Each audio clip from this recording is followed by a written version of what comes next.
ਦੋ ਪਾਰਟੀਆਂ ਸਾਹਮਣੇ ਹੈ। ਇੱਕ ਤੇ ਬੇਅਦਬੀ ਦਾ ਦਾਗ ਹੈ, ਇੱਕ ਉਹ ਪਾਰਟੀ ਹੈ ਜਿਸ ਤੇ ਇਸ ਵੇਲੇ ਇਲਜ਼ਾਮ ਇਹ ਲੱਗ ਰਿਹਾ ਹੈ ਕਿ ਇਹਨਾਂ ਨੇ ਵਾਅਦਾ ਕੀਤਾ ਸੀ ਇਨਸਾਫ ਦਿਵਾਉਣ ਦਾ, ਨਹੀਂ ਦਵਾਇਆ। ਇਸ ਤੋਂ ਬੜੀ ਅਜੀਬ ਜਿਹੀ ਸਿਚੁਏਸ਼ਨ ਹੈ। ਦੋਵੇਂ ਪਾਰਟੀਆਂ ਇਸ ਵੇਲੇ ਲੋਕਾਂ ਦੀ ਕਚਹਿਰੀ ਵਿੱਚ ਖੜੀਆਂ।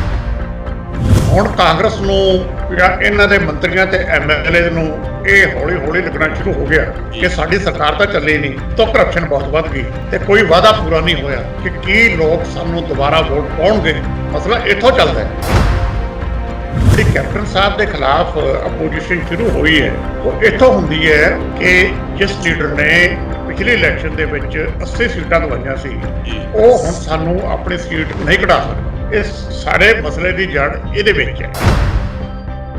ਉਹਨਾਂ ਨੇ ਵਾਅਦੇ ਬੜੇ ਵੱਡੇ ਕੀਤੇ ਸੀ। ਸ਼ੁਰੂ ਹੁੰਦਾ ਹੈ ਗੁਰੂ ਗ੍ਰੰਥ ਸਾਹਿਬ ਦੀ ਬੇਅਦਬੀ ਤੋਂ ਸੈਕੜੇ ਦੇ। ਜਿਹੜੀ ਸਰਕਾਰ 4.5 ਸਾਲ ਉਹੋ ਜਿਹੇ ਵਾਅਦੇ ਪੂਰੇ ਨਹੀਂ ਕਰ ਸਕੀ, ਉਹ ਹੁਣ ਬਾਕੀ 6 ਮਹੀਨੇ ਦੇ ਵਿੱਚ ਕੀ ਹੋ ਜਾਏਗਾ। ਸਰਕਾਰ ਨੇ ਵਾਅਦਾ ਕੀਤਾ ਸੀ ਕਿ ਅਸੀਂ ਵਾਈਟ ਪੇਪਰ ਇਸ਼ੂ ਕਰਾਂਗੇ ਤੇ ਮੁੜ ਕੇ ਉਸ ਤੋਂ ਬਾਅਦ ਇਹਨਾਂ ਤੇ ਐਕਸ਼ਨ ਲਵਾਂਗੇ। ਹੁਣ ਤੱਕ 4.5 ਸਾਲ ਦੇ ਵਿੱਚ ਵਾਈਟ ਪੇਪਰ ਵੀ ਇਸ਼ੂ ਨਹੀਂ ਹੋਇਆ। ਜਿਹੜੇ ਅਫਸਰਾਂ ਨੇ ਉਸ ਵੇਲੇ ਫਾਈਲ ਤਿਆਰ ਕੀਤੀ ਸੀ ਪੀਪੀਏ ਦੇ, ਉਹੀ ਅਫਸਰ ਇਹਨਾਂ ਦੀ ਸਰਕਾਰ ਚਲਾ ਰਹੇ। ਸੋ ਉਹ ਅਫਸਰ ਆਪਣੇ ਖਿਲਾਫ ਥੋੜੀ ਕੋਈ ਇਨਕੁਆਇਰੀ ਹੋਣ ਦੇਣਗੇ। ਇਹ ਜੋ ਕਾਂਗਰਸ ਦੇ ਅੰਦਰ ਜੋ ਸਥਿਤੀ ਬਣੀ ਹੋਈ ਹੈ, ਇਹਦਾ ਕੁੱਲ ਮਿਲਾ ਕੇ ਪੰਜਾਬ ਕਾਂਗਰਸ ਨੂੰ ਕੋਈ ਫਾਇਦਾ ਹੋਏਗਾ, ਨੁਕਸਾਨ ਹੋਏਗਾ, ਜਾਂ ਕਿਹੜੇ ਖੇਮੇ ਨੂੰ ਜ਼ਿਆਦਾ ਫਾਇਦਾ ਹੋਏਗਾ? ਕਿਉਂਕਿ ਤੀਰ ਜਿਹੜੇ ਇਸ ਵਾਰ ਚੱਲ ਰਹੇ ਨੇ, ਸਿਆਸੀ ਬਾਣ ਜਿਹੜੇ ਚੱਲ ਰਹੇ ਨੇ, ਉਹ ਬੜੇ ਤਿੱਖੇ ਨੇ, ਬੜੇ ਸਿੱਧੇ ਨੇ।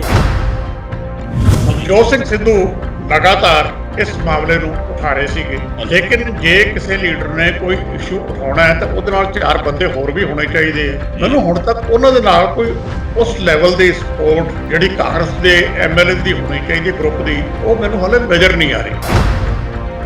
ਜਿਹੜੀ ਗੱਲ ਸੁਣਨ ਦੇ ਵਿੱਚ ਆ ਰਹੀ ਹੈ ਲਗਾਤਾਰ, ਔਰ ਜਿਹੜੀਆਂ ਦੂਜੀ ਪਾਰਟੀਆਂ ਵੀ ਅਸੈਸ ਕਰਨ ਦੀ ਕੋਸ਼ਿਸ਼ ਕਰ ਰਹੀਆਂ ਕਿ ਕੀ ਇਹ ਤਾਂ ਨਹੀਂ ਕਿ ਇਸ ਸੈਕਟਰੀ ਦੇ ਮੁੱਦੇ ਦੀ ਹਾਈਪ ਬਿਲਡ ਕਰਕੇ ਜਿਹੜੇ ਸਰਕਾਰ ਦਾ ਨਾਨ ਕਰਨ ਦਾ ਭਾਂਡਾ ਹੈ, ਕੈਪਟਨ ਸਾਹਿਬ ਤੇ ਭੰਨ ਕੇ ਨਵੀਂ ਲੀਡਰਸ਼ਿਪ ਸਾਹਮਣੇ ਲਿਆ ਕੇ ਇਲੈਕਸ਼ਨ ਸੈਕਟਰੀ ਦੇ ਮੁੱਦੇ ਤੇ ਹੀ ਲੜੀ ਜਾਵੇ।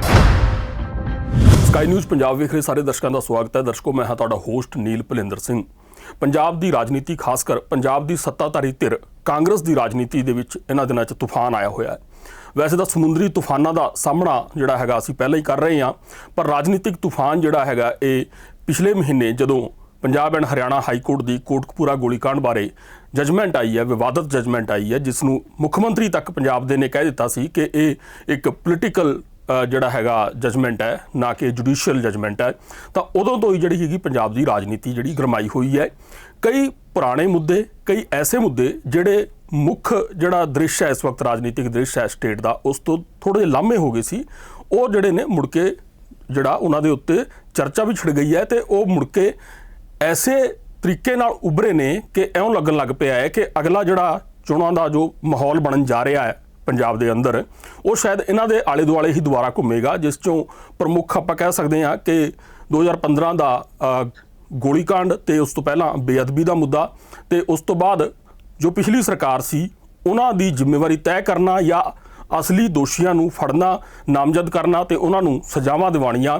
ਇਹ ਜਿਹੜੇ ਵਾਅਦੇ ਜਿਨ੍ਹਾਂ ਨੂੰ ਕਰਕੇ ਪੰਜਾਬ ਦੀ ਮੌਜੂਦਾ ਕਾਂਗਰਸ ਸਰਕਾਰ ਸੱਤਾ 'ਚ ਆਈ ਸੀ ਕਿ ਉਹ ਦੁਬਾਰਾ ਜਿਹੜੇ ਨੇ ਮੁੜ ਇਸ ਤਰੀਕੇ ਨਾਲ ਸਾਹਮਣੇ ਆਏ ਨੇ ਕਿ ਹਾਈਕਮਾਨ ਤੱਕ ਦੀਆਂ ਤਾਰਾਂ ਜਿਹੜੀਆਂ ਖੜਕ ਗਈਆਂ ਨੇ ਪੰਜਾਬ ਕਾਂਗਰਸ ਦੇ ਇਸ ਕਾਟੋ ਕਲੇਸ਼ ਤੋਂ ਬਾਅਦ। ਇਹ ਵੀ ਜਾਣਕਾਰੀ ਮਿਲ ਰਹੀ ਹੈ ਕਿ ਹਰੀਸ਼ ਰਾਵਤ ਜਿਹੜੇ ਕਿ ਉੱਤਰਾਖੰਡ ਦੇ ਸਾਬਕਾ ਮੁੱਖ ਮੰਤਰੀ ਨੇ ਤੇ ਪੰਜਾਬ ਮਾਮਲਿਆਂ ਬਾਰੇ ਕਾਂਗਰਸ ਦੇ ਇੰਚਾਰਜ ਨੇ, ਉਹ ਕੱਲ੍ਹ ਭਲਕ ਹੀ ਜਿਹੜਾ ਹੈਗਾ ਸ਼ਾਇਦ ਚੰਡੀਗੜ੍ਹ ਪਹੁੰਚ ਰਹੇ ਨੇ ਤੇ ਉਹ ਵੱਖ-ਵੱਖ ਖੇਮਿਆਂ ਨਾਲ ਹੁਣ ਸਿੱਧੇ ਤੌਰ ਤੇ ਗੱਲ ਕਰਨਗੇ ਤੇ ਉਸ ਤੋਂ ਬਾਅਦ ਕਿਸੇ ਪਾਸੇ ਜਿਹੜੀ ਹੈਗੀ ਹੈ ਗੱਲ ਤਣ ਪੱਤਣ ਪੰਜਾਬ ਕਾਂਗਰਸ ਦੀ ਲੱਗਣ ਦੀ ਉਮੀਦ ਹੈ। ਤੇ ਇਸ ਤੋਂ ਵੱਡਾ ਇਸ਼ਾਰਾ ਇੱਕ ਹੋਰ ਨਵਜੋਤ ਸਿੰਘ ਸਿੱਧੂ ਨੇ ਜੋ ਅੱਜ ਤਾਜ਼ਾ ਟਵੀਟ ਕੀਤਾ ਹੈ, ਉਹ ਇਹ ਕੀਤਾ ਹੈ ਕਿ ਉਹ ਆਪਣੇ ਵਾਅਦੇ ਮੁਤਾਬਕ ਜਿਹੜਾ ਉਹਨਾਂ ਨੇ 2019 ਦੀਆਂ ਲੋਕ ਸਭਾ ਦੀਆਂ ਆਮ ਚੋਣਾਂ ਵੇਲੇ ਖਾਸ ਕਰ ਬਠਿੰਡੇ ਤੋਂ ਜਦੋਂ ਉਹ ਰਾਜਾ ਵੜਿੰਗ ਦੇ ਹੱਕ 'ਚ ਚੋਣ ਪ੍ਰਚਾਰ ਕਰ ਰਹੇ ਸਨ ਕਾਂਗਰਸ ਦੇ ਜੋ ਉਦੋਂ ਉਮੀਦਵਾਰ ਸੀਗੇ ਬੀਬਾ ਹਰਸਿਮਰਤ ਕੌਰ ਬਾਦਲ ਦੇ ਖਿਲਾਫ, ਉਦੋਂ ਜੋ ਉਹਨਾਂ ਨੇ ਬੇਅਦਬੀ ਦੇ ਮੁੱਦੇ ਦੀ ਗੱਲ ਕੀਤੀ ਸੀ ਤੇ ਉਸ ਦੇ ਨਾਲ ਹੀ ਉਹਨਾਂ ਨੇ ਆਪਣੀ ਚੋਣ ਮੁਹਿੰਮ ਵੀ ਖਤਮ ਕੀਤੀ ਸੀ ਤੇ ਉਹ ਆਪਣਾ ਫਰਜ਼ ਨਿਭਾਉਂਦੇ ਹੋਏ ਹਾਈ ਕਮਾਨ ਕੋਲ ਉਸ ਮੁੱਦੇ ਨੂੰ ਚੁੱਕ ਰਹੇ ਨੇ। ਉਹਨਾਂ ਨੇ ਇਹ ਵੀ ਇਸ਼ਾਰਾ ਕੀਤਾ ਹੈ ਕਿ ਬਾਕੀ ਜੋ ਇਸ ਗੱਲ ਤੇ ਉਹਨਾਂ ਨਾਲ ਸਹਿਮਤ ਕਾਂਗਰਸ ਦੇ ਮੰਤਰੀ ਜਾਂ ਐਮਐਲਏ ਨੇ ਉਹ ਵੀ ਜਿਹੜਾ ਹਾਈ ਕਮਾਨ ਕੋਲ ਜਾਣ। ਸੋ ਇਸ ਨਾਲ ਜਿਹੜਾ ਹੈਗਾ ਹਾਈ ਕਮਾਨ ਇੱਕ ਤਰ੍ਹਾਂ ਨਾਲ ਸਿੱਧੇ ਤੌਰ ਤੇ ਦਖਲ ਦੇ ਚੁੱਕੀ ਹੈ ਪੰਜਾਬ ਕਾਂਗਰਸ ਦੀ ਰਾਜਨੀਤੀ ਦੇ ਵਿੱਚ। ਪੰਜਾਬ ਕਾਂਗਰਸ ਦੀ ਇਸ ਤਾਜ਼ਾ ਜੋ ਸਥਿਤੀ ਹੈ, ਜੋ ਹਾਲਾਤ ਬਣੇ ਹੋਏ ਨੇ, ਕੋਈ ਕਿਸੇ ਵੱਲ ਮੂੰਹ ਕਰਕੇ ਬੈਠਾ ਤੇ ਕੋਈ ਕਿਸੇ ਵੱਲ ਪਿੱਠ ਕਰਕੇ ਬੈਠਾ ਹੈ। ਕੋਈ ਮੰਤਰੀ ਆਪਣੇ ਹਲਕੇ 'ਚ ਚਲਾ ਗਿਆ ਹੈ, ਮੀਡੀਆ ਤੋਂ ਦੂਰੀ ਬਣਾ ਕੇ ਬਹਿ ਗਿਆ ਹੈ, ਤੇ ਕੋਈ ਟਵੀਟ ਰਾਹੀਂ ਹੀ ਸਾਹਮਣੇ ਆ ਰਿਹਾ ਤੇ ਕੋਈ ਗੁਪਤ ਮੀਟਿੰਗਾਂ ਕਰ ਰਿਹਾ ਹੈ। ਇਹਦਾ ਕਾਂਗਰਸ ਦੀ ਰਾਜਨੀਤੀ ਤੇ ਚੋਣ ਵਰੇ 'ਚ ਦਾਖਲ ਹੋ ਚੁੱਕੇ ਇਸ ਪੰਜਾਬ ਦੀ ਰਾਜਨੀਤੀ ਤੇ ਕੀ ਅਸਰ ਪਏਗਾ, ਇਸ ਮੁੱਦੇ ਤੇ ਆਪਾਂ ਗੱਲਬਾਤ ਕਰਾਂਗੇ। ਸਾਡੇ ਨਾਲ ਸਕਾਈਪ ਮੀਡੀਅਮ ਰਾਹੀਂ ਸਾਡੇ ਨਾਲ ਜੁੜੇ ਹੋਏ ਨੇ ਨਾਮਵਰ ਪੱਤਰਕਾਰ ਜਗਤਾਰ ਸਿੰਘ ਹੋਣੀ। ਸਤਿ ਸ਼੍ਰੀ ਅਕਾਲ ਜਗਤਾਰ ਸਿੰਘ ਜੀ। ਸਤਿ ਸ਼੍ਰੀ ਅਕਾਲ ਜੀ। ਜੀ ਮੈਂ ਥੋੜੀ ਜਿਹੀ ਪਹਿਲਾਂ ਭੂਮਿਕਾ ਇਸ ਕਰਕੇ ਬੰਨੀ ਹੈ ਤਾਂ ਜੋ ਆਪਾਂ ਆਪਣਾ ਅੱਜ ਦਾ ਜੋ ਵਿਸ਼ਾ ਹੈ ਉਹ ਥੋੜਾ ਜਿਹਾ ਉਸ ਨਾਲ ਥੋੜਾ ਜਿਹੜਾ ਹੈਗਾ ਸਾਡੇ ਦਰਸ਼ਕ ਜੋ ਨੇ ਦੇਖ ਰਹੇ ਨੇ ਉਹ ਥੋੜਾ ਜਿਹਾ ਉਸ ਨਾਲ ਆਪਣੇ ਆਪ ਨੂੰ ਜੋੜ ਸਕਣ, ਤਾਂ ਕਿ ਆਪਾਂ ਜਿਸ ਦਿਸ਼ਾ 'ਚ ਜਾਣਾ ਹੈ ਤਾਂ ਉਸ ਨੂੰ ਜਿਹੜਾ ਸਾਡੇ ਵਾਸਤੇ ਅੱਗੇ ਜ਼ਿਆਦਾ ਵਿਸਥਾਰ 'ਚ ਫਿਰ ਗੱਲਾਂ ਕਰਨ ਦੀ ਸਾਨੂੰ ਲੋੜ ਨਾ ਪਵੇ। ਪਹਿਲੀ ਟਿੱਪਣੀ ਤੁਸੀਂ ਜਿਹੜੇ ਪੰਜਾਬ ਕਾਂਗਰਸ ਦੇ ਇਸ ਤਾਜ਼ਾ ਰਾਜਨੀਤਿਕ ਮਾਹੌਲ ਦੇ ਉੱਤੇ ਕੀ ਕਰਨੀ ਚਾਹੋਗੇ? ਕੈਪਟਨ ਸਾਹਿਬ ਦੀ ਸਰਕਾਰ ਦੇ ਵਿੱਚ ਪਿਛਲੀ ਵਾਰ ਵੀ ਇਸ ਤਰ੍ਹਾਂ ਹੀ ਗੜਬੜ ਹੋਣੀ ਸ਼ੁਰੂ ਹੋਈ ਸੀ। ਉਸ ਵੇਲੇ ਇਹਨਾਂ ਦੇ ਖਿਲਾਫ ਜਿਹੜੀ ਮੁਹਿੰਮ ਸੀ ਮਿਸੇਸ ਰਾਜਿੰਦਰ ਕੌਰ ਪੱਠਲ ਲੀਡ ਕਰ ਰਹੇ ਸੀ, ਜੋ ਸਾਬਕਾ ਅਲਟੀਮੇਟਲੀ ਉਹਨਾਂ ਨੇ ਸਿਰਫ ਡਿਪਟੀ ਚੀਫ ਮਿਨਿਸਟਰ ਬਣਨ ਤੇ ਹੀ ਸਮਝੌਤਾ ਕਰ ਰਿਹਾ ਸੀ ਜੀ। ਕੈਪਟਨ ਸਾਹਿਬ ਦੀ ਇੱਕ ਬੜੀ ਕਮਾਲ ਹੈ ਇਸ ਟਰਮ ਦੇ ਵਿੱਚ, ਖਾਸ ਕਰਕੇ ਜੀ ਉਹਨਾਂ ਨੇ ਸਰਕਾਰ ਨਹੀਂ ਚਲਾਈ, ਲੇਕਿਨ ਜਿੰਨੀਆਂ ਇਲੈਕਸ਼ਨਾਂ ਹੋਈਆਂ 2017 ਤੋਂ ਬਾਅਦ ਜੀ ਉਹਦੇ ਤਕਰੀਬਨ ਸਾਰਿਆਂ ਵਿੱਚ ਕਾਂਗਰਸ ਨੂੰ ਕਾਮਯਾਬੀ ਮਿਲੀ ਹੈ। ਇਹ ਬੜੀ ਕਮਾਲ ਦੀ ਕੰਟਰਡਿਕਸ਼ਨ ਹੈ, ਸਵਾਏ ਅਯਾਲੀ ਵਾਲੀ ਤੋਂ ਜੋ ਦਾਖਾ ਜਿਮਨੀ ਚੋਣ ਹੋਈ ਸੀ। ਹਾਂ, ਬਾਈ ਐਂਡ ਲਾਰਜ ਹਾਂਜੀ ਸਰਕਾਰ ਚੱਲੀ ਨਹੀਂ ਜੀ ਤੇ ਕਾਂਗਰਸ ਇਲੈਕਸ਼ਨ ਹਾਰੀ ਨਹੀਂ ਜੀ। ਇਹਦਾ ਕਾਰਨ ਕੀ ਹੋ ਸਕਦਾ ਹੈ? ਕਿ ਅਕਾਲੀ ਦਲ ਰਿਵਾਈਵ ਨਹੀਂ ਹੋਇਆ, ਜਾਂ ਜਿਹੜੀ ਮੇਨ ਆਪੋਜੀਸ਼ਨ ਸੀ ਉਹ ਆਪ ਸੀ। ਇਹ ਪਹਿਲੀ ਵਾਰ ਹੋਇਆ ਸੀ ਕਿ ਕੋਈ ਆਪੋਜੀਸ਼ਨ, ਕੋਈ ਪੋਲੀਟੀਕਲ ਪਾਰਟੀ ਆਪੋਜੀਸ਼ਨ ਦੇ ਵਿੱਚ ਆ ਕੇ ਖਿਲਰ ਜਾਏ। ਸਰਕਾਰ ਦੇ ਵਿੱਚ ਤਾਂ ਰੌਲਾ ਪੈਂਦਾ ਹੁੰਦਾ ਹੈ, ਇਹਨਾਂ ਦਾ ਆਪੋਜੀਸ਼ਨ ਵਿੱਚ ਹੀ ਰੌਲਾ ਪੈ ਗਿਆ। ਸੋ ਪੋਲੀਟੀਕਲੀ ਸਿਚੁਏਸ਼ਨ ਇਸ ਤਰ੍ਹਾਂ ਬਣ ਗਈ ਸੀਗੀ। ਕੈਪਟਨ ਸਾਹਿਬ ਨੇ ਆਉਣ ਸਾਰ ਆਪਣੀ ਸਰਕਾਰ ਆਊਟਸੋਰਸ ਕਰਤੀ ਜੀ ਤੇ ਆਪ ਆਰਾਮ ਨਾਲ ਪਾਸੇ ਬੈਠ ਗਏ। ਉਹਨਾਂ ਨੇ ਵਾਅਦੇ ਬੜੇ ਵੱਡੇ ਕੀਤੇ ਸੀ ਜੀ। ਸ਼ੁਰੂ ਹੁੰਦਾ ਹੈ ਗੁਰੂ ਗ੍ਰੰਥ ਸਾਹਿਬ ਦੀ ਬੇਅਦਬੀ ਤੋਂ, ਸੈਕਰੇਲੇਜ ਜੀ। ਜਿਹੜੀ ਸਰਕਾਰ 4.5 ਸਾਲ ਉਹੋ ਜਿਹੇ ਵਾਅਦੇ ਪੂਰੇ ਨਹੀਂ ਕਰ ਸਕੀ, ਉਹ ਹੁਣ ਬਾਕੀ 6 ਮਹੀਨੇ ਦੇ ਵਿੱਚ ਕੀ ਹੋ ਜਾਏਗਾ? ਬਿਲਕੁਲ, ਖਾਸ ਕਰ ਜਦੋਂ ਹਾਈ ਕੋਰਟ ਦੀ ਜਜਮੈਂਟ ਐਸੀ ਅੜਿੱਕਾ ਪਾਉਣ ਵਾਲੀ ਆ ਚੁੱਕੀ ਹੈ। ਹਾਂ, ਉਸ ਤੋਂ ਬਾਅਦ ਤਾਂ ਗੱਲ ਹੀ ਖਤਮ ਹੋ ਗਈ। ਮੈਂ ਸੈਕਰੇਲੇਜ ਦੀ ਗੱਲ ਛੱਡੋ, ਮੈਂ ਇੱਕ ਹੋਰ ਇਸ਼ੂ ਨਾਲ ਹੀ ਐਡ ਕਰ ਦਿੰਦਾ, ਉਹ ਸੀ ਪਾਵਰ ਪਰਚੇਜ ਐਗਰੀਮੈਂਟਸ। ਬਿਲਕੁਲ, ਮਹਿੰਗੀ ਬਿਜਲੀ ਬਾਰੇ ਬਿਠਾਉਣ ਦੀ ਲੋੜ ਨਹੀਂ ਸੀ। ਸਰਕਾਰ ਨੇ ਵਾਅਦਾ ਕੀਤਾ ਸੀ ਕਿ ਅਸੀਂ ਵਾਈਟ ਪੇਪਰ ਇਸ਼ੂ ਕਰਾਂਗੇ ਤੇ ਮੁੜ ਕੇ ਉਸ ਤੋਂ ਬਾਅਦ ਇਹਨਾਂ ਤੇ ਐਕਸ਼ਨ ਲਵਾਂਗੇ। ਹੁਣ ਤੱਕ 4.5 ਸਾਲ ਦੇ ਵਿੱਚ ਵਾਈਟ ਪੇਪਰ ਵੀ ਇਸ਼ੂ ਨਹੀਂ ਹੋਇਆ। ਇਹਦੇ ਕਾਰਨ ਕੀ ਹੈ ਤਾਂ ਕੈਪਟਨ ਸਾਹਿਬ ਖੁਦ ਹੀ ਦੱਸ ਸਕਦੇ, ਹੋਰ ਕੋਈ ਨਹੀਂ ਦੱਸ ਸਕਦਾ। ਲੇਕਿਨ ਜਿਹੜੀ ਗੱਲ ਸਮਝ ਆਉਂਦੀ ਹੈ ਮੋਟੀ ਜੀ, ਉਹ ਇਹ ਹੈ ਕਿ ਜਿਹੜੇ ਅਫਸਰਾਂ ਨੇ ਉਸ ਵੇਲੇ ਫਾਈਲ ਤਿਆਰ ਕੀਤੀ ਸੀ PPA ਦੇ, ਉਹੀ ਅਫਸਰ ਇਹਨਾਂ ਦੀ ਸਰਕਾਰ ਚਲਾ ਰਹੇ ਹੈ ਜੀ। ਸੋ ਉਹ ਅਫਸਰ ਆਪਣੇ ਖਿਲਾਫ ਥੋੜੀ ਕੋਈ ਇਨਕੁਆਇਰੀ ਹੋਣ ਦੇਣਗੇ। ਸੋ ਇੱਥੇ ਇਹ ਸਾਰੀ ਗੱਲ ਹੀ ਖਤਮ ਹੋ ਜਾਂਦੀ ਹੈ। ਸੋ ਇਹੋ ਜਿਹਾ ਸਾਰਾ ਕੁਝ ਹੋ ਰਿਹਾ ਹੈ। ਇਸ ਚੱਕਰ ਦੇ ਵਿੱਚ ਇਸ ਤਰ੍ਹਾਂ ਹੀ ਜਿਹੜੀ ਸੈਕਰੇਲੇਜ ਦੀ ਪ੍ਰੋਬ ਹੈ ਉਹ ਖੂਹ ਖਾਤੇ ਪੈ ਗਈ।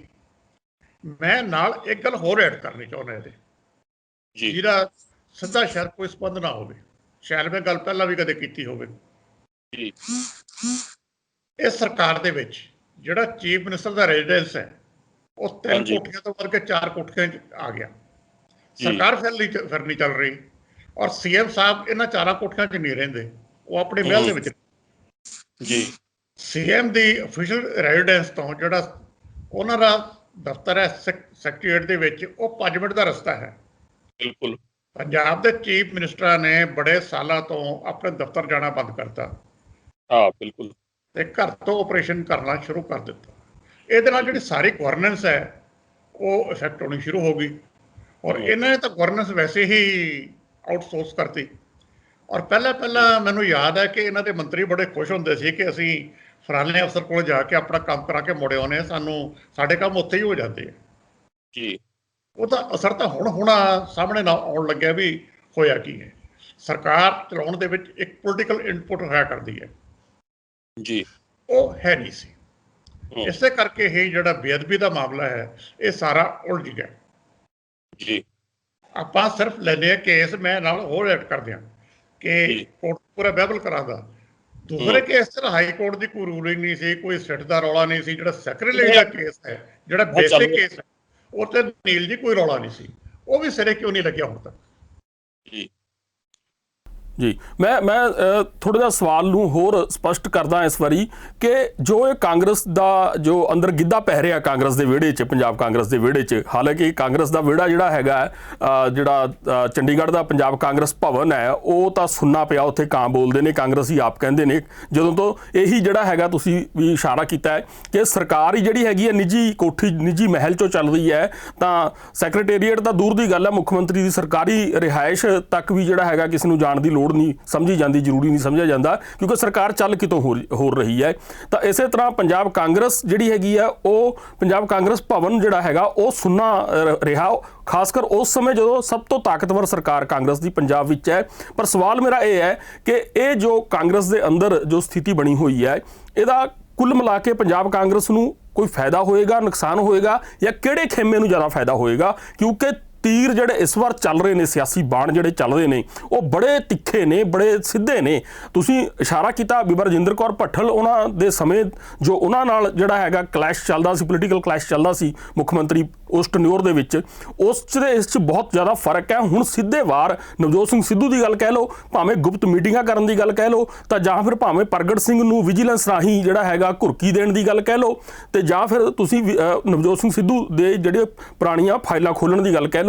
ਇਸ ਵਾਰ ਗੱਲਾਂ ਸਿੱਧੀਆਂ ਹੋ ਰਹੀਆਂ ਨੇ। ਚਰਨਜੀਤ ਸਿੰਘ ਚੰਨੀ ਦਾ ਮਾਮਲਾ ਦੁਬਾਰਾ ਖੋਲ੍ਹਿਆ ਗਿਆ ਮਹਿਲਾ ਕਮਿਸ਼ਨ ਦੇ ਵਿੱਚ ਜਾ ਕੇ, ਉਹ ਗੱਲਾਂ ਇਸ ਵਾਰ ਜ਼ਿਆਦਾ ਸਿੱਧੀਆਂ ਤੇ ਖੁੱਲੀਆਂ ਹੋ ਰਹੀਆਂ ਤੇ ਵਾਰ ਤਿੱਖੇ ਨੇ। ਨਫਾ ਨੁਕਸਾਨ ਦੀ ਗੱਲ ਕਰੀਏ ਆਪਾਂ, ਹੁਣ ਕਾਂਗਰਸ ਨੂੰ ਜਾਂ ਇਹਨਾਂ ਦੇ ਮੰਤਰੀਆਂ ਤੇ MLA ਨੂੰ ਇਹ ਹੌਲੀ ਲੱਗਣਾ ਸ਼ੁਰੂ ਹੋ ਗਿਆ ਕਿ ਸਾਡੀ ਸਰਕਾਰ ਤਾਂ ਚੱਲੀ ਨਹੀਂ, ਉੱਤੋਂ ਕਰਪਸ਼ਨ ਬਹੁਤ ਵੱਧ ਗਈ ਤੇ ਕੋਈ ਵਾਅਦਾ ਪੂਰਾ ਨਹੀਂ ਹੋਇਆ ਕਿ ਕੀ ਲੋਕ ਸਾਨੂੰ ਦੁਬਾਰਾ ਵੋਟ ਪਾਉਣਗੇ। ਮਸਲਾ ਇੱਥੋਂ ਚੱਲਦਾ ਹੈ। ਜਿਹੜੀ ਕੈਪਟਨ ਸਾਹਿਬ ਦੇ ਖਿਲਾਫ ਅਪੋਜੀਸ਼ਨ ਸ਼ੁਰੂ ਹੋਈ ਹੈ ਉਹ ਇੱਥੋਂ ਹੁੰਦੀ ਹੈ। ਇੱਥੇ ਇਹ ਹੁਣ ਪਰਸੈਪਸ਼ਨ ਬਿਲਡ ਹੋ ਰਹੀ ਹੈ ਕਿ ਜਿਸ ਲੀਡਰ ਨੇ ਪਿਛਲੀ ਇਲੈਕਸ਼ਨ ਦੇ ਵਿੱਚ 80 ਸੀਟਾਂ ਦਵਾਈਆਂ ਸੀ, ਉਹ ਹੁਣ ਸਾਨੂੰ ਆਪਣੀ ਸੀਟ ਨਹੀਂ ਕਢਾ ਸਕਦਾ। ਇਸ ਸਾਰੇ ਮਸਲੇ ਦੀ ਜੜ ਇਹਦੇ ਵਿੱਚ ਹੈ। ਉਹ ਇਸ ਕਰਕੇ ਹੈ ਕਿਉਂਕਿ ਕੋਈ ਵਾਅਦਾ ਪੂਰਾ ਨਹੀਂ ਹੋਇਆ ਔਰ ਸਰਕਾਰ ਦੀ ਪਰਸੈਪਸ਼ਨ ਨਾਨ ਗਵਰਨੈਂਸ ਦੀ ਹੈ ਜੀ। ਹੁਣ ਜਿਹੜੀ ਕਾਂਗਰਸ ਦੀ ਸਮੱਸਿਆ ਹੈ, 1 ਸਾਲ ਤੋਂ ਪਿਛਲੇ ਤੋਂ PPCC ਰੀਆਰਗੇਨਾਈਜ਼ ਹੋਣੀ ਸੀ, ਉਹ ਤਾਂ ਹੁਣ ਤੱਕ ਨਹੀਂ ਹੋਈ। ਬਿਲਕੁਲ ਖਾਲੀ ਸਿਰਫ ਇੱਕ ਲੈਵਲ ਤੇ ਨਹੀਂ ਹੈ, ਨਹੀਂ ਕਸੂਰ ਇੱਕ ਲੈਵਲ ਤੇ ਨਹੀਂ ਹੈ, ਇਹ ਵੇਰੀਅਸ ਲੈਵਲ ਤੇ ਹੈ। ਜਿਹੜੀ ਪਾਰਟੀ ਦੀ ਲੀਡਰਸ਼ਿਪ, ਮੈਂ ਹਾਈ ਕਮਾਂਡ ਨਹੀਂ ਕਹਿੰਦਾ ਕਿਉਂਕਿ ਹਾਈ ਕਮਾਂਡ ਤਾਂ ਹੈ ਹੀ ਕੋਈ ਨਹੀਂ, ਇੱਕ ਪਰਿਵਾਰ ਹੈ ਜਿਹੜਾ ਕਾਂਗਰਸ ਨੂੰ ਕੰਟਰੋਲ ਕਰਦਾ ਹੈ ਇਸ ਵੇਲੇ ਜੀ। ਉਹ ਇੰਟਰਸਟ ਕਿੰਨਾ ਕੁ ਲੈਂਦੇ ਹੈ, ਇਹ ਗੱਲ ਦੇਖਣ ਵਾਲੀ ਹੈ। ਨਵਜੋਤ ਸਿੰਘ ਸਿੱਧੂ ਲਗਾਤਾਰ ਇਸ ਮਾਮਲੇ ਨੂੰ ਉਠਾ ਰਹੇ ਸੀਗੇ, ਲੇਕਿਨ ਜੇ ਕਿਸੇ ਲੀਡਰ ਨੇ ਕੋਈ ਇਸ਼ੂ ਉਠਾਉਣਾ ਹੈ ਤਾਂ ਉਹਦੇ ਨਾਲ 4 ਬੰਦੇ ਹੋਰ ਵੀ ਹੋਣੇ ਚਾਹੀਦੇ ਹੈ। ਮੈਨੂੰ ਹੁਣ ਤੱਕ ਉਹਨਾਂ ਦੇ ਨਾਲ ਕੋਈ ਉਸ ਲੈਵਲ ਦੀ ਸਪੋਰਟ ਜਿਹੜੀ ਕਾਂਗਰਸ ਦੇ MLA ਦੀ ਹੋਣੀ ਚਾਹੀਦੀ ਗਰੁੱਪ ਦੀ, ਉਹ ਮੈਨੂੰ ਹਾਲੇ ਨਜ਼ਰ ਨਹੀਂ ਆ ਰਹੀ ਜੀ। ਅੱਛਾ, ਕੈਪਟਨ ਸਾਹਿਬ ਨੇ ਬੜੀ ਹੋਰ ਕਮਾਲ ਕਰਤੀ ਵੀ ED ਦਾ ਡਰਾਵਾ, ਆਪਣੇ ਵਿਜੀਲੈਂਸ ਦਾ ਡਰਾਵਾ ਦੇਤਾ ਜੀ। ਵਿਜੀਲੈਂਸ ਤਾਂ ਆਪੋਜੀਸ਼ਨ ਦੇ ਲੀਡਰਾਂ ਦੀ ਪ੍ਰੋਵ ਕਰਾਉਣ ਦੀ ਲੋੜ ਸੀਗੀ, ਜਿਨ੍ਹਾਂ ਨੇ ਪਿਛਲੀ ਸਰਕਾਰ ਦੇ ਵਿੱਚ ਸਾਰਾ ਕੁਝ ਕੀਤਾ, ਬੇਹਰਮਤੀ ਹੋਈ, ਸਾਰਾ ਕੁਝ ਹੋਇਆ। ਪ੍ਰੋਵ ਤਾਂ ਉਹ ਕੰਪਲੀਟ ਕਰਨ ਵਾਲੀਆਂ ਸੀਗੀਆਂ, ਇਹਨਾਂ ਨੂੰ ਨਵੇਂ ਦਬਕੇ ਮਾਰਨੇ ਸ਼ੁਰੂ ਕਰਤੇ। ਸੋ ਉਹ ਵਿੱਚੋਂ ਕਿਹਨੇ ਕਰਾਇਆ, ਕੈਪਟਨ ਸਾਹਿਬ ਤੋਂ, ਉਹ ਵੱਖਰੀ ਗੱਲ ਹੈ। ਲੇਕਿਨ ਇਹਦੇ ਨਾਲ ਇਹ ਸਮੱਸਿਆ ਹੋਰ ਵੱਧ ਗਈ ਕਿ ਹੁਣ ਅਗਲੇ 6 ਮਹੀਨੇ ਦੇ ਵਿੱਚ ਜਿਹੜਾ ਇਹ ਡੈਮੇਜ ਹੋ ਰਿਹਾ ਹੈ, ਇਹਦੀ ਕਿਸੇ ਢੰਗ ਨਾਲ ਭਰਪਾਈ ਹੋ ਸਕਦੀ ਹੈ।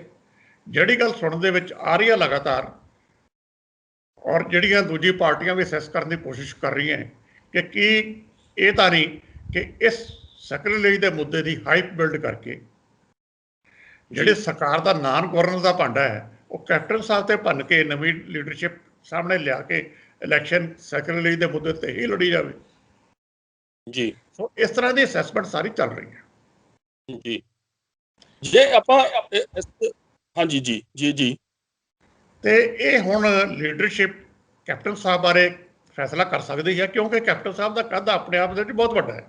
ਨੰਬਰ 2, ਉਹਨਾਂ ਦੇ ਗਾਂਧੀ ਫੈਮਿਲੀ ਦੇ ਵਿੱਚ ਨਿੱਜੀ ਸੰਬੰਧ ਹੈ ਜੀ।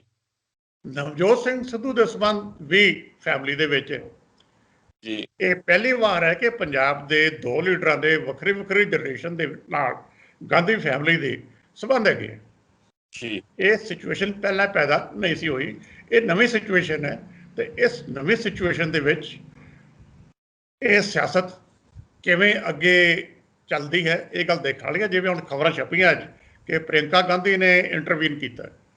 ਪ੍ਰਿੰਕਾ ਗਾਂਧੀ ਦਾ ਨਵਜੋਤ ਸਿੱਧੂ ਨਾਲ ਬਹੁਤ ਮੇਲ ਜੋਲ ਹੈ, ਜਿਸ ਤਰ੍ਹਾਂ ਸੋਨੀਆ ਗਾਂਧੀ ਦਾ ਕੈਪਟਨ ਸਾਹਿਬ ਨਾਲ ਹੈ, ਪ੍ਰਿੰਕਾ ਦਾ ਨਵਜੋਤ ਸਿੱਧੂ ਨਾਲ ਹੈ। ਸੋ ਇਹ ਹੁਣ ਬੈਲੈਂਸ ਆਊਟ ਹੋ ਰਹੀ ਹੈ। ਇਸ ਕਸ਼ਮਕਸ਼ ਦੇ ਵਿੱਚ ਕੈਪਟਨ ਸਾਹਿਬ ਕਿੱਥੇ ਖੜਦੇ ਹੈ ਜਾਂ ਨਵਜੋਤ ਸਿੱਧੂ ਕਿੱਥੇ ਖੜਦੇ ਹੈ, ਇਹ ਅਗਲੇ 10-15 ਦਿਨਾਂ ਵਿੱਚ ਕਲੀਅਰ ਹੋ ਜਾਏਗਾ ਕਿਉਂਕਿ ਇਸ ਤੋਂ ਜ਼ਿਆਦਾ ਟਾਈਮ ਨਹੀਂ ਹੈ। ਤੇ ਇਹ ਤੁਸੀਂ ਕਿਉਂਕਿ ਤੁਸੀਂ ਲੰਮਾ ਸਮਾਂ ਪੰਜਾਬ ਦੀ ਰਾਜਨੀਤੀ ਨੂੰ ਨੇੜਿਓਂ ਵੇਖਿਆ ਹੈ, ਕਵਰ ਵੀ ਕੀਤਾ ਹੈ ਵੱਖ-ਵੱਖ ਅਖਬਾਰਾਂ ਵਾਸਤੇ, ਖਾਸ ਕਰ ਇੰਡੀਅਨ ਐਕਸਪ੍ਰੈਸ ਵਾਸਤੇ, ਕੀ ਲੱਗਦਾ ਹੈ ਕਿ ਕੈਪਟਨ ਸਾਹਿਬ ਲਈ ਇਸ ਵਾਰ ਜਿਹੜੀਆਂ ਚੁਣੌਤੀਆਂ ਨੇ ਹੁਣ ਤੱਕ ਦੀਆਂ ਜਿੰਨੀਆਂ ਵੀ ਪੰਜਾਬ ਅੰਦਰ ਕਾਂਗਰਸ ਵੱਲੋਂ ਚੁਣੌਤੀਆਂ ਉਹਨਾਂ ਦੇ ਵਾਸਤੇ ਰਹੀਆਂ ਨੇ, ਇਸ ਵਾਰ ਸਭ ਤੋਂ ਮਜ਼ਬੂਤ ਚੁਣੌਤੀਆਂ ਨੇ, ਉਹ ਸਭ ਤੋਂ ਫਸਵੀਆਂ ਚੁਣੌਤੀਆਂ ਨੇ? ਦੇਖੋ, ਉਹਨਾਂ ਨੇ ਇਸ ਵਾਰ ਵਾਅਦੇ ਵੱਡੇ ਕੀਤੇ ਸੀ। ਜੇ ਇੱਕ ਵੀ ਵਾਅਦਾ ਪੂਰਾ ਕਰ ਦਿੰਦੇ ਤੇ ਮੇਰੇ ਖਿਆਲ ਦੇ ਵਿੱਚ ਉਹ ਲੋਕਾਂ ਦੇ ਵਿੱਚ ਬੜੇ ਆਰਾਮ ਨਾਲ ਜਾ ਸਕਦੇ ਸੀ ਕਿ ਮੈਂ ਆਹ ਵੱਡੇ ਕੰਮ ਕਰਤੇ। ਪਿਛਲੀ ਇਲੈਕਸ਼ਨ ਦੇ ਵਿੱਚ ਤੁਹਾਨੂੰ ਖਿਆਲ ਹੋਵੇ ਕਿ ਪਾਣੀ ਦੇ ਮਸਲੇ ਤੇ ਆ ਕੇ ਕੈਪਟਨ ਸਾਹਿਬ ਨੇ ਬਹੁਤ ਵੱਡਾ ਸਟੈਂਡ ਲਿਆ ਸੀ ਜਿਹੜਾ ਕੋਈ ਨਹੀਂ ਲੈ ਸਕਦਾ। ਸਮਝੌਤਾ ਤੋੜਿਆ ਸੀ। ਲੋਕ ਐਕਸਪੈਕਟ ਕਰਦੇ ਸੀ ਕਿ ਇਹ ਉਹੀ ਕੈਪਟਨ ਅਮਰਿੰਦਰ ਸਿੰਘ ਹੈ ਜਿਹਨੇ ਆਪਣੇ ਹਾਈ ਕਮਾਂਡ ਦੇ ਅਗੇਂਸਟ ਜਾ ਕੇ ਪਾਣੀ ਦੇ ਪੰਜਾਬ ਦੇ ਹੱਕ ਦੇ ਵਿੱਚ ਡਟ ਕੇ ਸਟੈਂਡ ਲਿਆ ਸੀ। ਲੇਕਿਨ ਹੁਣ ਇਸ ਟਰਮ ਦੇ ਵਿੱਚ ਜਿਹੜਾ ਕੈਪਟਨ ਸਾਹਿਬ ਦਾ ਉਹ ਇਮੇਜ ਸੀ ਉਹ ਰੀਬਿਲਡ ਨਹੀਂ ਹੋ ਸਕਿਆ ਤੇ ਨਾ ਹੀ ਇਹਨਾਂ ਨੇ ਕੋਈ ਉਸ ਤਰ੍ਹਾਂ ਸਟੈਂਡ ਲਿਆ। ਇਹ ਕਿਉਂ ਹੋਇਆ ਇਹ ਤਾਂ ਹੁਣ ਉਹੀ ਦੱਸ ਸਕਦੇ ਹੈ, ਲੇਕਿਨ ਜਿਸ ਤੱਕ ਨਾ ਇਹ ਸਰਕਾਰ ਚੱਲੀ ਹੈ ਉਹ ਤੋਂ ਹੁਣ ਵਰਚੁਅਲੀ ਕਲੀਅਰ ਹੁੰਦਾ ਜਾ ਰਿਹਾ ਹੈ ਕਿ ਸੈਕਟਰੀ ਦੇ ਮਾਮਲੇ ਦੇ ਵਿੱਚ ਅਸਲੀਅਤ ਸਾਹਮਣੇ ਲਿਆਉਣ ਦੇ ਵਿੱਚ ਕਿਸੇ ਦਾ ਕੋਈ ਬਹੁਤਾ ਇੰਟਰਸਟ ਹੈ ਨਹੀਂ ਸੀ। ਜੀ, ਮੈਂ ਇੱਕ ਆਖਰੀ ਸਵਾਲ ਲੈਣਾ ਇਹ ਲੈਣਾ ਚਾਹਾਂਗਾ ਕਿ ਜਿਸ ਤਰ੍ਹਾਂ ਆਪਾਂ ਕੈਪਟਨ ਅਮਰਿੰਦਰ ਸਿੰਘ ਦੇ ਦੁਆਲੇ ਅਸੀਂ ਇਸ ਗੱਲ ਨੂੰ ਘੁਮਾ ਕੇ ਦੇਖ ਰਹੇ ਹਾਂ ਕਿਉਂਕਿ ਉਹ ਸਭ ਤੋਂ ਮਜ਼ਬੂਤ ਜਿਹੜੀ ਸਰਕਾਰ ਪੰਜਾਬ ਦੀ ਕਾਂਗਰਸ ਦੀ ਬਣੀ ਹੈ, ਕਾਂਗਰਸ ਦੀ ਪੰਜਾਬ ਦੇ ਵਿੱਚ ਉਹਦੇ ਮੁਖੀ ਨੇ, ਤੇ ਇਹ ਗੱਲ 'ਚ ਕੋਈ ਦੋ ਰਾਏ ਵੀ ਨਹੀਂ ਹੈ ਕਿ 2017 'ਚ ਉਹਨਾਂ ਦੇ ਬਲਬੂਤੇ 'ਚ ਹੀ ਕਾਂਗਰਸ ਜਿਹੜੀ ਦੁਬਾਰਾ ਸੱਤਾ 'ਚ ਆਈ ਸੀ 2 ਟਰਮ ਬਾਹਰ ਰਹਿਣ ਤੋਂ ਬਾਅਦ। ਪਰ ਪ੍ਰਕਾਸ਼ ਸਿੰਘ ਬਾਦਲ ਜੋ ਕਿ ਸ਼੍ਰੋਮਣੀ ਅਕਾਲੀ ਦਲ ਦੇ ਸਰਪ੍ਰਸਤ ਨੇ ਤੇ 5 ਵਾਰ ਦੇ ਮੁੱਖ ਮੰਤਰੀ ਨੇ, ਕੇਂਦਰ 'ਚ ਵੀ ਜਿਹੜੇ ਵਜ਼ੀਰ ਰਹਿ ਚੁੱਕੇ ਨੇ ਤੇ ਕੇਂਦਰੀ ਤੇ ਕੌਮੀ ਨੇਤਾਵਾਂ 'ਚ ਉਹਨਾਂ ਦੀ ਗਿਣਤੀ ਹੁੰਦੀ ਹੈ, ਤਾਂ ਪੰਜਾਬ ਦੇ ਵਿੱਚ ਪਰ ਇਸ ਵਕਤ ਭਾਵੇਂ ਕਰੋਨਾ ਦਾ ਸਮਾਂ ਹੈ ਇਹ ਜਾਂ ਉਮਰ ਦਾ ਤਕਾਜ਼ਾ ਕਹਿ ਲਓ ਬਾਦਲ ਸਾਹਿਬ ਦੀ, ਤੇ ਜਾਂ ਫਿਰ ਜਿਹੜਾ ਆਪਾਂ ਕਹਿ ਲਓ ਕਿ ਅਕਾਲੀ ਦਲ ਦੀ ਰਾਜਨੀਤੀ ਜਿਹੜੀ ਹੈਗੀ ਹੈ ਰਾਜਨੀਤਿਕ ਸਥਿਤੀ ਜਿਹੜੀ ਹੈ ਉਹ ਜਿਹੜਾ ਨਾਜ਼ੁਕ ਹੈ ਸੂਬੇ ਦੇ ਵਿੱਚ, ਤਾਂ ਉਹ ਸਿਆਸੀ ਦ੍ਰਿਸ਼ ਤੋਂ ਪਰੇ ਨੇ। ਤਾਂ ਅਜਿਹੇ 'ਚ ਕੀ ਲੱਗਦਾ ਹੈ ਕਿ ਕੈਪਟਨ ਅਮਰਿੰਦਰ ਸਿੰਘ ਸਭ ਤੋਂ ਉੱਚੇ ਕੱਦ ਵਾਲੇ ਜਿਹੜੇ ਨੇ ਸਿਆਸਤਦਾਨ ਇਸ ਵਕਤ ਨੇ ਪੰਜਾਬ 'ਚ, ਪਰ ਉਹਨਾਂ ਦੇ ਸਾਹਮਣੇ ਅਗਰ ਕੋਈ ਵੱਡਾ ਉਸ ਕੱਦ ਦਾ ਸਿਆਸਤਦਾਨ ਜਾਂ ਉਹਨਾਂ ਤੋਂ ਥੋੜ੍ਹਾ ਜਿਹਾ ਉੱਤੇ ਕੱਦ ਵਾਲਾ ਸਿਆਸਤਦਾਨ ਸੀ ਤਾਂ ਉਹ ਸੀਨੀਅਰ ਬਾਦਲ ਸਨ, ਤੇ ਉਹਨਾਂ ਦੀ ਇਹ ਜਿਹੜੀ ਗੈਰ ਮੌਜੂਦਗੀ ਹੈ ਸਿਆਸੀ ਦ੍ਰਿਸ਼ ਤੋਂ, ਜਿਹੜੀ ਹੈ ਸਰਗਰਮ ਸਿਆਸਤ ਤੋਂ, ਉਹ ਕਿਤੇ ਨਾ ਕਿਤੇ ਆਕਸੀਜਨ ਦਾ ਕੰਮ ਕੈਪਟਨ ਅਮਰਿੰਦਰ ਸਿੰਘ ਉਹਨਾਂ ਵਾਸਤੇ ਕਰਦੀ ਹੈ। ਤੇ ਖਾਸ ਕਰ ਉਸ ਸਥਿਤੀ ਦੇ ਵਿੱਚ ਜਦੋਂ ਦੂਜੇ ਪਾਸੇ ਇਸ ਕੱਦ-ਬੂਤ ਦਾ ਹੋਰ ਨੇਤਾ ਹਾਲੇ ਪੰਜਾਬ 'ਚ ਪੈਦਾ ਨਹੀਂ ਹੋ ਸਕਿਆ ਜਾਂ ਬਿਲਡ ਨਹੀਂ ਹੋ ਸਕਿਆ। ਦੇਖੋ, ਬਾਦਲ ਸਾਹਿਬ ਦਾ ਕੱਦ ਮੈਂ ਮੰਨਦਾ ਕਿ ਸਭ ਤੋਂ ਉੱਚਾ ਹੈ, ਅੱਜ ਵੀ ਹੈ, ਲੇਕਿਨ ਉਹਨਾਂ ਤੇ ਸਾਰੇ ਕੈਰੀਅਰ ਤੇ ਅਖੀਰ ਤੇ ਆ ਕੇ ਗੁਰੂ ਗ੍ਰੰਥ ਸਾਹਿਬ ਦੀ ਬੇਅਦਬੀ ਦਾ ਦਾਗ ਲੱਗ ਗਿਆ। ਬਿਲਕੁਲ, ਜਿਵੇਂ ਕਾਂਗਰਸ ਨਹੀਂ ਕਹਿ ਰਿਹਾ ਕਿ ਮੈਂ ਇਹ ਨਹੀਂ ਕਹਿ ਰਿਹਾ ਕਿ ਉਹਨਾਂ ਨੇ ਕਰਾਈ ਹੈ ਜਾਂ ਉਹਨਾਂ ਨੇ ਗੋਲੀ ਆਪ ਕਹਿ ਕੇ ਪੁਲਿਸ ਤੋਂ ਬਾਈਬਲ ਕਲਾ ਚਲਾਈ ਹੈ। ਉਹ ਤਾਂ ਫਿਲਮਾਂ 'ਚ ਹੁੰਦਾ ਕਿ ਸੀਐਮ ਆਰਡਰ ਕਰਦਾ ਹੈ ਗੋਲੀ ਚਲਾਉਣ ਦੇ, ਪੁਲਿਸ ਨੂੰ ਵੀ ਗੋਲੀ ਚਲਾ ਦਿਓ। ਇਸ਼ੂ ਇਹ ਹੈ ਕਿ ਇਹਨਾਂ ਦੇ ਵੇਲੇ ਇਹ ਦੁਖਾਂਤ ਵਾਪਰਿਆ। ਹਮ, ਉਹਨਾਂ ਸਿੱਖਾਂ ਤੇ ਗੋਲੀ ਚੱਲੀ ਜਿਹੜੇ ਗੁਰੂ ਗ੍ਰੰਥ ਸਾਹਿਬ ਦੀ ਬੇਅਦਬੀ ਦਾ ਇਨਸਾਫ ਮੰਗ ਰਹੇ ਸੀਗੇ। ਜੀ ਉਹਦਾ ਜਵਾਬਦੇਹ ਕੌਣ ਹੈ? ਜਵਾਬਦੇਹ ਬਾਦਲ ਸਾਹਿਬ ਹੈ, ਕਿਉਂਕਿ ਸੀਐਮ ਹੈ। ਬਿਲਕੁਲ। ਉਹ ਜੇ ਨੈਰੇਟਿਵ ਸਾਰਾ ਦੇਖੀਏ ਤੇ ਉਹਦੇ ਵਿੱਚ ਕਸੂਰਵਾਰ ਪ੍ਰਕਾਸ਼ ਸਿੰਘ ਬਾਦਲ ਇੱਕ ਸਟੇਜ ਤੇ ਸਿੱਧੇ ਆਉਂਦੇ ਆ ਜਦੋਂ ਇਹਨਾਂ ਨੇ ਡੇਰਾ ਚੀਫ ਨੂੰ ਮਾਫੀ ਦਵਾਈ ਆਪਣੇ ਘਰ ਜਥੇਦਾਰ ਅਕਾਲ ਤਖਤ ਤੇ ਬਾਕੀ ਜਥੇਦਾਰਾਂ ਦੀ ਮੀਟਿੰਗ ਬੁਲਾ ਕੇ। ਜੀ ਸੋ ਬਾਦਲ ਸਾਹਿਬ ਜੇ ਵੱਡੇ ਲੀਡਰ ਹੈਗੇ ਆ ਤੇ ਉਹਨਾਂ ਤੇ ਇਹ ਜਿਹੜਾ ਦਾਗ ਹੈ ਇਹ ਵੀ ਬਹੁਤ ਵੱਡਾ ਲੱਗਿਆ ਹੋਇਆ ਹੈ। ਜੀ ਜਦ ਤੱਕ ਇਹ ਪਾਰਟੀ ਜਾਂ ਬਾਦਲ ਪਰਿਵਾਰ ਉਸ ਗਲਤੀ ਦੀ ਮਾਫੀ ਨਹੀਂ ਮੰਗਦਾ, ਲੋਕ ਮਾਫ ਨਹੀਂ ਕਰਦੇ। ਹੁਣ ਇਸ਼ੂ ਕੀ ਹੈ? ਦੋ ਪਾਰਟੀਆਂ ਸਾਹਮਣੇ ਹੈ। ਇੱਕ ਤੇ ਬੇਅਦਬੀ ਦਾ ਦਾਗ ਹੈ, ਇੱਕ ਉਹ ਪਾਰਟੀ ਹੈ ਜਿਸ ਤੇ ਇਸ ਵੇਲੇ ਇਲਜ਼ਾਮ ਇਹ ਲੱਗ ਰਿਹਾ ਹੈ ਕਿ ਇਹਨਾਂ ਨੇ ਵਾਅਦਾ ਕੀਤਾ ਸੀ ਇਨਸਾਫ ਦਿਵਾਉਣ ਦਾ, ਨਹੀਂ ਦਵਾਇਆ। ਜੀ ਇਹ ਸਭ ਬੜੀ ਅਜੀਬ ਜੀ ਸਿਚੁਏਸ਼ਨ ਹੈ। ਦੋਵੇਂ ਪਾਰਟੀਆਂ ਇਸ ਵੇਲੇ ਲੋਕਾਂ ਦੀ ਕਚਹਿਰੀ ਵਿੱਚ ਖੜੀਆਂ। ਜੀ ਜੀ ਜੀ ਬਹੁਤ ਸ਼ੁਕਰੀਆ ਜਗਤਾਰ ਸਿੰਘ ਜੀ। ਇਹ ਸਨ ਨਾਮਵਰ ਪੱਤਰਕਾਰ ਜਗਤਾਰ ਸਿੰਘ, ਜਿਨ੍ਹਾਂ ਨਾਲ ਅਸੀਂ ਪੰਜਾਬ ਦੀ ਰਾਜਨੀਤੀ ਦੇ ਬਾਰੇ ਗੱਲ ਕੀਤੀ ਹੈ, ਜੋ ਤਾਜ਼ਾ ਹਾਲਾਤ ਬਣੇ ਹੋਏ ਨੇ, ਖਾਸ ਕਰ ਪੰਜਾਬ ਦੀ ਸੱਤਾਧਾਰੀ ਧਿਰ ਕਾਂਗਰਸ ਦੇ ਅੰਦਰ ਜੋ ਕਲਾ ਮਚੀ ਹੋਈ ਹੈ ਉਸ ਨੂੰ ਲੈ ਕੇ ਅਸੀਂ ਨਫੇ ਤੇ ਨੁਕਸਾਨ ਜਿਹੜੇ ਹੈ ਉਹਨਾਂ ਦੀ ਅਸੈਸਮੈਂਟ ਕਰਨ ਦੀ ਕੋਸ਼ਿਸ਼ ਕੀਤੀ ਹੈ ਕਿ ਕੌਣ ਜਿਹੜਾ ਹੈਗਾ ਕਿੰਨਾ ਕੁ ਜਿਹੜਾ ਹੈਗਾ ਖੱਟ ਜਾਏਗਾ ਤੇ ਕੌਣ ਗੁਆ ਜਾਏਗਾ। ਅਸੀਂ ਇਸ ਤਰ੍ਹਾਂ ਦੀਆਂ ਹੀ ਜਿਹੜੀਆਂ ਸੰਜੀਦਾ ਚਰਚਾਵਾਂ ਜਿਹੜੀਆਂ ਨੇ ਤੁਹਾਡੇ ਲਈ ਪ੍ਰਸਤੁਤ ਕਰਦੇ ਰਹਾਂਗੇ। ਤੁਸੀਂ ਵੇਖਦੇ ਰਹੋ ਸਕਾਈ ਨਿਊਜ਼ ਪੰਜਾਬ।